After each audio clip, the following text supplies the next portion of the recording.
Now when you come to first of all the preparation, first of all what we have is from the benzene sulfonic acid. From benzene sulfonic acid, what you do is you take benzene sulfonic acid. In this you actually fuse it. You fuse it with the NaOH. With NaOH at somewhere around 573 to 623 Kelvin. Now actually the condition over, no, I would not say the condition, basically first of all benzene sulfonic acid is first of all prepared. And how to prepare benzene sulfonic acid, it is again we have already done in the previous chapter.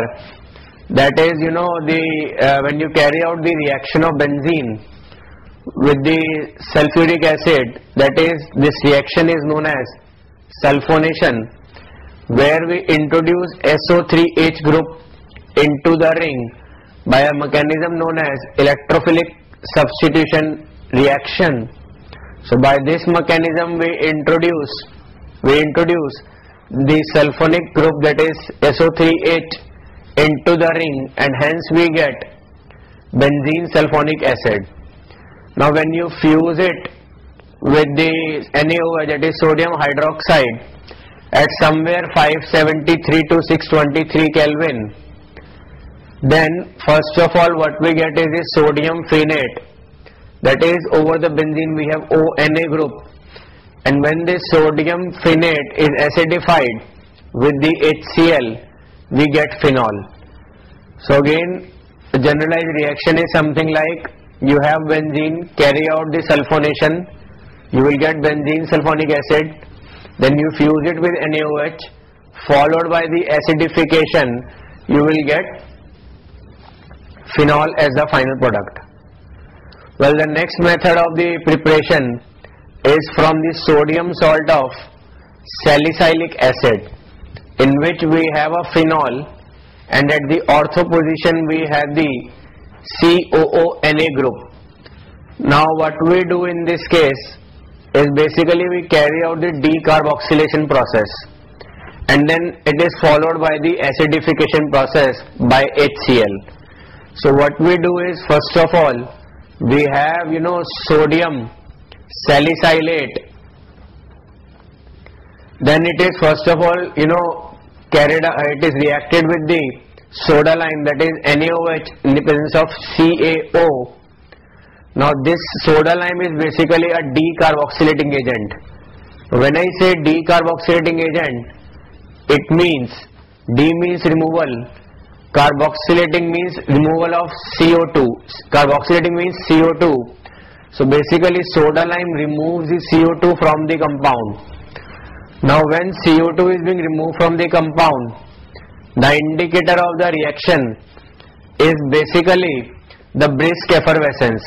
Whenever from any source, from any of the raw material, from any of the reaction, if there is a evolution of the CO2 gas, the indicator of the CO2 is the only one, that is the brisk effervescence, and that actually lasts for hardly 6 to 7 seconds, not more than that. So therefore it is just a momentary brisk effervescence you will see, and that actually indicates that CO2 has been released from the compound. So what we do is we have sodium salicylate and we react it with the soda lime, that is CaO, in the presence of NaOH, and it fetches you first of all sodium phenate. Now when we again do the acidification, that is by the HCl, then it fetches you a phenol. So this is how another method to prepare phenol, that is this time by the raw material is, that is sodium salicylate.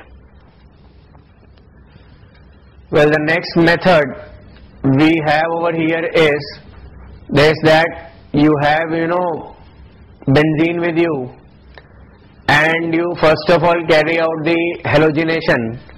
So there you will get chlorobenzene, suppose.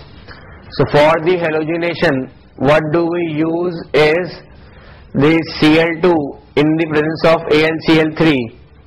So these two first of all reacts, and electrophile will be generated, that is Cl positive and AlCl4 negative. Now because Cl positive is an electrophile, so benzene ring now will attack on this electrophile, and hence you will have a chlorobenzene as a product, and as a result of the electrophilic substitution reaction there will be a release of H. Regenerate AlCl3 and HCl. So therefore in this case you have now the chlorobenzene with you. What you do in this now is that you react chlorobenzene with the steam at 700 Kelvin, and the formed product will be a phenol. Now why the conditions over it again are drastic? I discussed about it that when you have a chlorobenzene and you are replacing Cl atom by OH group, this reaction is nothing, it is the nucleophilic substitution reaction. Aromatic compounds undergo nucleophilic substitution reaction but under drastic conditions. The reason, I repeat again, that if a aromatic compound is undergoing a nucleophilic substitution reaction, that means a nucleophile is already there on the ring. Now when a nucleophile is there on the ring, that means it will have two possibilities, either a negative charge or a lone pair. Now due to this negative charge or a lone pair, these negative charge or the lone pair will be donated to the ring, and so the nucleophile will have the partial double bond character with the ring, and therefore we have the again strong reasons to believe that this, because of the partial double bond nature, this bond cannot be cleaved very easily. That is why to cleave this bond we need to have the drastic conditions. When I say drastic condition means high temperature, high pressure. That is why in this reaction we have a temperature of 700 Kelvin. Well, now the next reaction again, that is from the benzene, and this time it is from, we say the raw material we have is the cumene. Cumene is nothing, it is the